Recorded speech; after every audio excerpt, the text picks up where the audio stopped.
روئے بالکل بسم اللہ پڑھو شروع کر دے گاں کر دے جائے ہاتھ رکھ دو لاگے پڑھ گاڑی شروع کراؤ نا بسم اللہ الرحمن الرحیم. میں ہوں عمران علی اور میرا تعلق اردو شعبہ سپیریئر کالج چوئنڈا سے ہے. ہم نے عزیز طلباء مومن خان مومن کی غزل کے پہلے 2 اشعار کی تشریح کی تھی اور آج ہم کریں گے شعر نمبر 3, 4 اور 5 کی تشریح. ہم سے نہ بولو تم اسے کیا کہتے ہیں بلا، انصاف کیجئے پوچھتے ہیں آپ ہی سے ہم. تو اس کا مفہوم دیکھتے ہیں. اے محبوب جو تم ہم سے بات تک کرنے کے روادار نہیں، انصاف کرو اور بتاؤ کہ اسے عشق کی لغت میں کیا کہتے ہیں. ہم کسی اور سے نہیں آپ سے منصفی کے طالب ہیں. یعنی کہ اس شعر میں جو شاعر ہے وہ اپنے محبوب سے مخاطب ہو کر کہہ رہا ہے کہ اے میرے محبوب جو تم مجھ سے بات تک کرنے کے روادار نہیں، میں اس کا انصاف کسی اور سے نہیں مانگتا بلکہ میں اس کا انصاف تجھ ہی سے مانگتا ہوں. آئیے دیکھتے ہیں تشریح. یہ خالصتاً معاملہ بندی کا شعر ہے. مومن خان کے ہاں معاملہ بندی میں محبوب سے چھیڑ چھاڑ اور ہلکی پھلکی نوک جھونک کا لطف ملتا ہے. محبوب کی سرشت میں داخل ہے کہ وہ عاشق کا صبر آزماتا رہتا ہے اور اس پر ظلم و جوہا کے پہاڑ توڑنے سے باز نہیں آتا. دوسری طرف اس کو عین وفا جانتا ہے اور خود کو با وفا ثابت کرنے پر تلا رہتا ہے. اب عاشق بیچارہ مرتا کیا نہ کرتا، محبوب سے یہ بھی نہیں کہہ سکتا کہ اے محبوب تم میرے ساتھ بے وفائی کر رہے ہو، کیونکہ اس میں محبوب کے بگڑ جانے کا ڈر ہے.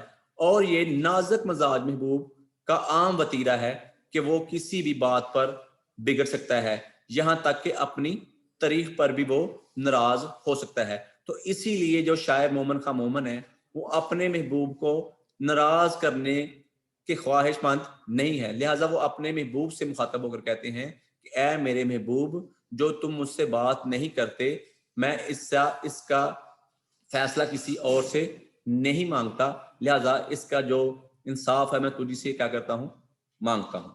تو آئیے بڑھتے ہیں شعر نمبر 4 کی طرف. شعر ہے جی. بیزار جان سے جو نہ ہوتے تو مانگتے شاہد شکایتوں پر تیری مدعی سے ہم.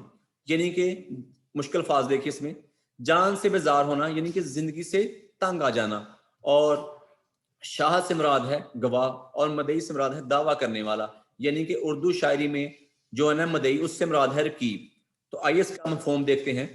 اے محبوب اگر ہم اپنی زندگی سے، یعنی کہ اس شعر میں جو شاعر ہے وہ اپنے محبوب سے مخاطب ہو کر کہتا ہے کہ اے محبوب اگر ہم، یعنی کہ شاعر خود کے اپنے بارے میں کہہ رہا ہے کہ اے محبوب اگر میں اپنی زندگی سے تنگ نہ آیا ہوتا تو تیری شکایتوں پر رقیب سے گواہ ضرور طلب کرتا. اے محبوب اگر میں اپنی زندگی سے تنگ نہ آیا ہوتا تو میں جو تم مجھ سے شکایتیں کر رہا ہے اس پر میں رقیب سے ضرور گواہ طلب کرتا. یعنی کہ تشریح دیکھتے ہیں اس کی. اس شعر میں نا مومن رشک اور کابت کا مضمون ایک نئے انداز میں باندھتا ہے. رقیب کی ہمیشہ سے ہی یہ کوشش ہوتی ہے کہ محبوب سچے عاشق سے بدگمان و بدظن ہو جائے. اس مقصد کے لیے وہ عاشق کے خلاف محبوب کے کان بھرتا رہتا ہے. چنانچہ جب بھی عاشق محبوب کی بزم میں جاتا ہے محبوب اس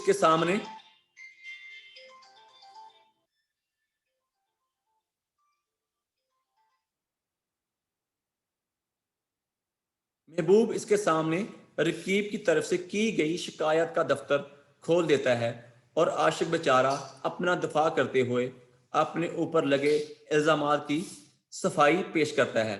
مومن کے ساتھ بھی کچھ ایسا ہی معاملہ درپیش ہے، مگر وہ اشاعت کی روایتی وجہ سے ہٹ کر ایک اور ہی طرز عمل اختیار کرتے ہیں. وہ کہتے ہیں کہ اے محبوب میں نے تیری ساری شکایت سن کر جواب میں خاموشی اختیار کی ہے، تو اس کا ہرگز مطلب یہ نہیں کہ میں واقعی خطا کار ہوں، میں نے ایسا کیا ہے، بلکہ میں تیرے سنگ دلانہ رویے سے تنگ آ کر خود سے بیزار ہو چکا ہوں.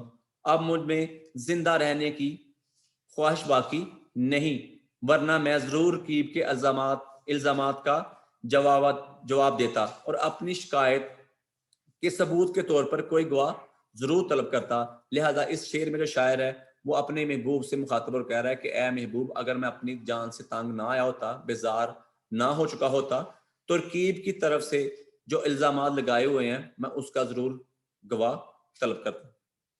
آئیے بڑھتے ہیں 5ویں شعر کی طرف۔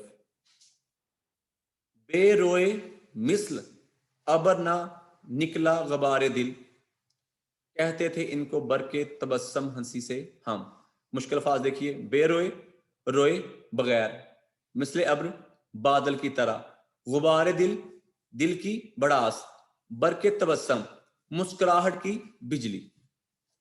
مفہوم دیکھتے ہیں۔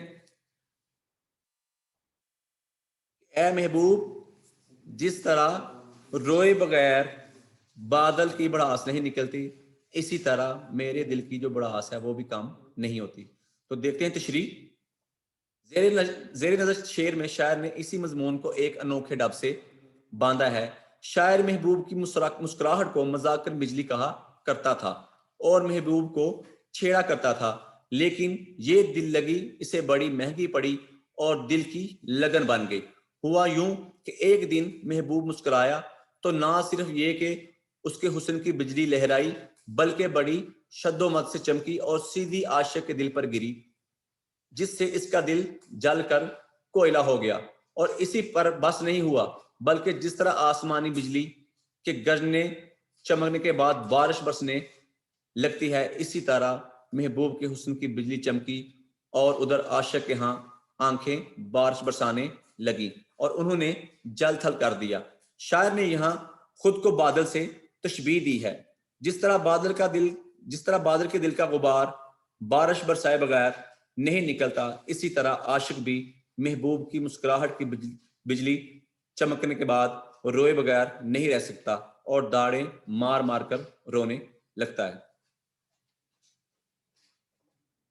امید ہے کہ آپ کو آج کا یہ لیکچر پسند آیا ہوگا۔